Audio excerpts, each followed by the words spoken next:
Brockmire warned us. Or rather, it's done its best to show us that no matter how bad things are getting, people only want the same things. Fulfillment, happiness, and an altruistic AI companion slowly, insidiously worming its way into every aspect of our lives until we've exhausted not only our natural but cultural resources, leaving us a husk of a once vibrant spirit of humanity. Or maybe just watch some baseball and forget about the total carbuncle our world's becoming.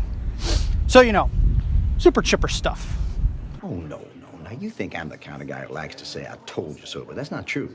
I love to say it, and I will be doing so in the days and months ahead in random moments when you least expect it. We got 20 minutes till the next game. Can we wrap this up, please? All right, a quick question. Yeah. When you and Pom Pom were walking back, did you talk at all about how I told you so? And it begins. Oh, and spoilers ahead, but Brockmire isn't built on a foundation of dramatic turns, so maybe have some rye whiskey and, let's get into it. Brockmire is a 2017 television show that premiered on IFC and recently just completed its fourth and final season. It features character creator Hank Azaria as the titular Jim Brockmire, a baseball play-by-play announcer that goes off the grid for a decade when he discovers his wife of almost 20 years,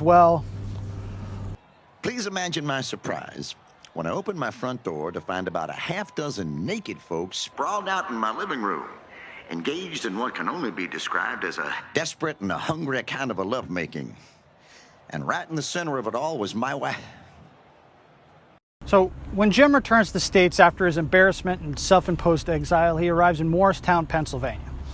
But this could be a stand-in for just about any small town that's been, raped by the joys of rampant late-stage capitalism. Oh, shit. Jim Brockmire? Yeah. I'm Julia James. I'm the owner of the team here in Morristown. Yeah, Miss James. They'll call me Jules. Whatever. Fire. Yeah, we get those around here. Are you ready to get started? As happens. True. Okay. All of this makes for entertaining television, but what I'm really keen to address is the transitions of media and live entertainment and what they mean for us as consumers of content and how they work in the framework of the show, as well as its very telling prediction for the future. Now, in the first season, Jim leaves the States in 2007, just before the ascendancy of social media like Facebook, Twitter, Instagram, all that good stuff we kind of take for granted today. But it was also on the cusp of YouTube's bow wave and the rise of the podcast. We link back up with Jim as his head begins to emerge from the emotional cesspool he's made for himself with a decade of substance abuse and debauchery abroad. So, good for Jim. And he's brought back by Jules to call games for her minor league baseball team, the Frackers. Frackers is a very stupid name for a baseball team. Yeah, well, before this, we were the Morristown Savages, and our mascot was a little baseball with a headdress who rolled around drunk. So Frackers is an upgrade. Now, this example of rebranding in the face of 100 more glaring problems is part of the brilliantly overt satire that fuels Brockmire, the show, setting. On the surface, Jim's generally selfish quest to regain his place as a baseball announcer is the centerpiece of the show. It's the world that it's couched in that really makes the show stand out. Much like Californication's Hank Moody, Jim is a self-loathing but entertaining narcissist, which admittedly on its own doesn't make for deeply compelling long-form storytelling if we've learned anything from House's tragically formulaic approach where a great character is forced to carry a gratuitously mediocre show with a wildly forgettable supporting cast.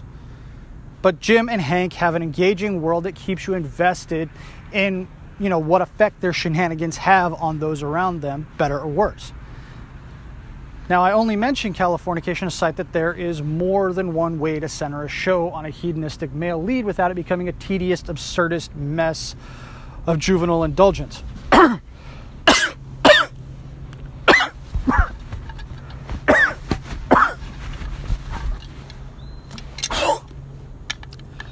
Sorry. Right. So,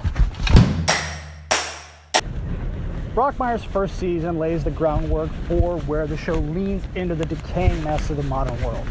Morristown's problems are many, and Jules herself is fully aware of them and hopes to save her town by revitalizing enthusiasm for the local baseball team. Morristown, and Jules endeavors to improve her baseball 12 are undermined in every sense by Pennsylvania Shale's underground fracking and unapologetic capitalist exploitation. That's really my job at Pennsylvania Shale, to put out fires. Oh, you guys gonna finally put out that fire on Euclid Avenue?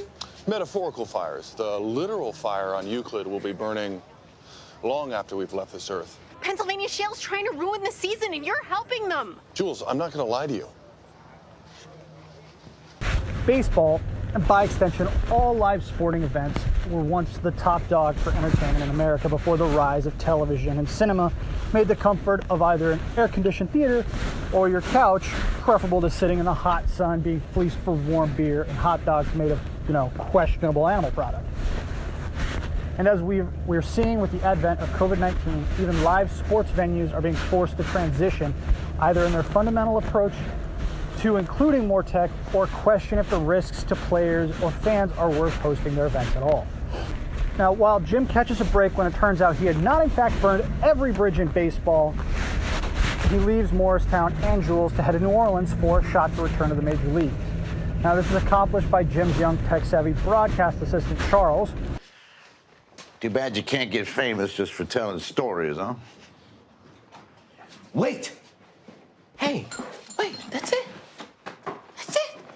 Listen, we need something that will play to your strengths of loving the sound of your own voice and talking forever. Podcasts. Now, podcasts have been on the rise in the digital age, which is interesting given that broadcast talk radio has been dying on the vine for the better part of 2 decades. Now, both are a simple premise of a host or host simply speaking on a subject to an audience through purely auditory means. Admittedly, this doesn't sound terribly engaging on its own, but broadcast radio of the AM or FM variety has the mixed basket of being both superbly far-reaching and at the same time hobbled by censors and station directors and stakeholders whose dedication to the bottom line force most stations to try to gain a wide swath of an audience as possible to make good on their advertising rate. Jim's podcast proved successful after he and Charles attempt to ride the wave of Jim's memeable quotes and videos of his booze-fueled tirades putter out rather quickly.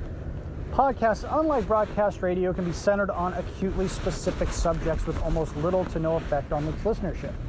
The argument could be made that this specificity is exactly why the podcast format is thriving while the radio talk show is decaying faster than a certain Cheeto-colored president's credibility.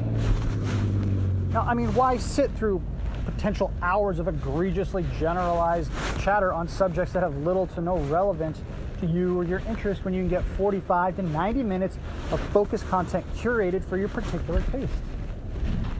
You wouldn't. Exactly. Now, it's pretty fortuitous that Jim's most impactful change occurs in New Orleans, a city that has been through some pretty awful events and just keeps the good times rolling. And yet the economic inequality is laid on full display as the heart of NOLA struggles to keep the cancer of gentrification at bay, preserving the spirit of New Orleans by economically suffocating its natives. It's a place that has held its identity better than any other American city, but the pressures are mounting, and I fear it's just a matter of time before some corporation throws enough money at the French Quarter to make it a new Las Vegas, or worse, a larger example of the difference between Austin's Rainey Street district 10 years from now and 10 years previous to now, taking a great neighborhood and making it too expensive for its regulars in just 3 years. While comedically, season 2 has some of my favorite Brockmire moments. Biggest change in this country in the 10 years that I was gone? America went from being a boob nation to being an ass nation. For the purposes of this essay, I'm going to save a little time. Jim ends season 2 much like New Orleans itself, learning that once destroyed, the only thing left to do is rebuild. I'm going to take one more, hopefully little detour and look at Jim and Charles. Now, these two form the core of the show's first 2 seasons, and in them we get to see the rise of the digital age through generations that deal with it in the most polarizing way. Now, Jim is emblematic of the baby boomer. His embracing of technology, regardless of how helpful or ubiquitous, is done with allergic reticence, and only when left no other choice. Obverse of that, we have Charles, who at 17 has never known a life that wasn't impacted or defined by the internet. Now, Charles is quick to point out things like followers on Twitter as if they are a type of currency, And this is of course lost on Jim, who, regardless of his being out of the loop for 10 years, takes no particular steps to learn or understand how he can make use of the media landscape available to him. In fact, his return entirely to the US was predicated on him being hustled to the term multimedia platform, which in this modern world simply translates to more than one site or service such as YouTube or TikTok. Now, Jim, again, indicative of his generation, seems enmeshed in the concept of not just the status quo, but in returning to the good old days. His dedication to baseball, while romantic and sincere, is doomed to fail. Jim longs for the days when his voice and a ballpark were the pinnacle. Charles knows, as do most of us, that baseball and broadcast talk radio isn't coming back. The generation that championed them is literally dying. Neither of them, however, acknowledge on screen to the least that podcasting is a wonder of overlapping technologies ranging from cellular phones, networks, easily attained and affordable audio equipment, and user-end internet and cloud-based distribution. They are both looking at it from each end.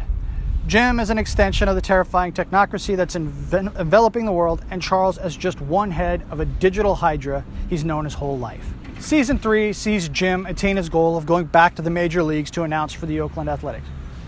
Or the A's if you want to get informal and like to roll with the whole brevity thing.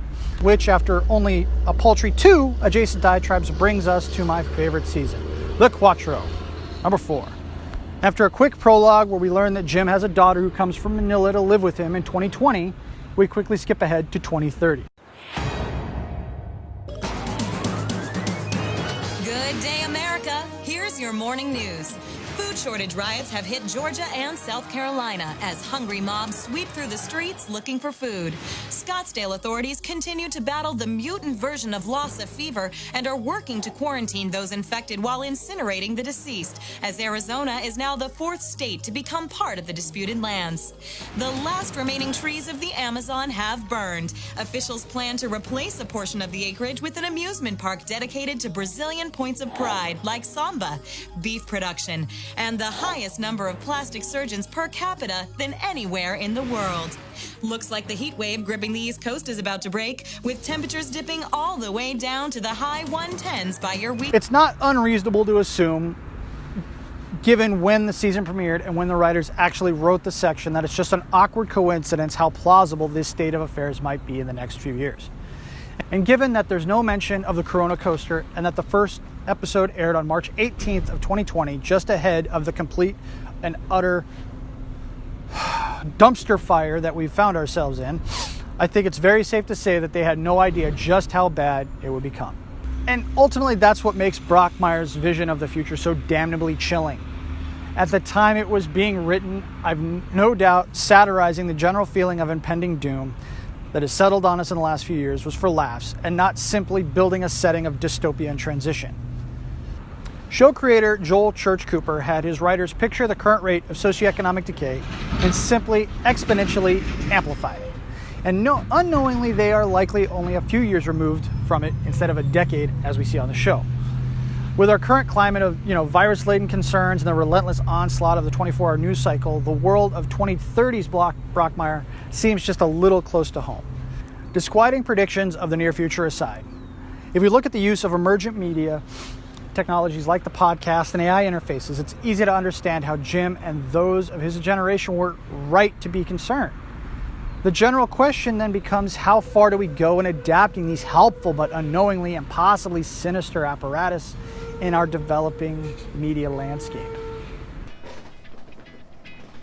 So, podcasts are an adjacent media, inasmuch in that they are typically tied to other media for their topics and subject matter. Now, to my knowledge, there isn't really a large subsection of podcasts about the nuts and bolts and minutiae of other podcasts. Podcasts are usually just frequently discovered through recommendations on websites or social media and sometimes TV, but apart from simple call-outs, there just isn't a podcast that examines and digs into other podcasts. NPR frequently has their podcast subset that will remark on others as recommendations, but they don't really examine it like we see on YouTube with film and television essay channels. Now, I only mention this because over the course of Brockmire, we see that podcasts while once prominent, sort of get pushed to the periphery on that show as other technologies take place, as exemplified by Le Monde. Now, which is the show's Siri, Alexa, Google kind of stand-in. Now, Le Monde eventually becomes the central entity that is both working to preserve the status quo and eating up the entire corporate sphere. Now, podcasting may have the freewheeling ability to be entirely creator-curated in the present, but it might be worth noting that Apple, which brought us the concept, initially has been criticized for allowing algorithms to dominate the rankings and ease of use for newer podcast creators. That being said, doom and gloom aside, it's completely feasible to pursue independent careers in podcasting that include host, producer, audio technician, and editor. Or in the case of established podcasts, marketing or social media management can also be sought. Brockmire is one of my favorite recent shows, but it was only when I shifted the content of this presentation and video essay from Brockmire's use of a short 8-episode season to looking at how it used media that I really appreciated all the nuance of it. Now, while that 8-episode format might merit a look a little bit later, right now I think that Brockmire lays out like a microcosm of the media landscape as it grows, sometimes painfully, but usually with the best intentions in mind. Having said all of that, I'll leave you with one more gem, and I hope you enjoyed the show. I assumed. Whoa, knowledge and assumptions, those are like Loggins and Messina. They seem similar, but time proves one of them to be completely worthless.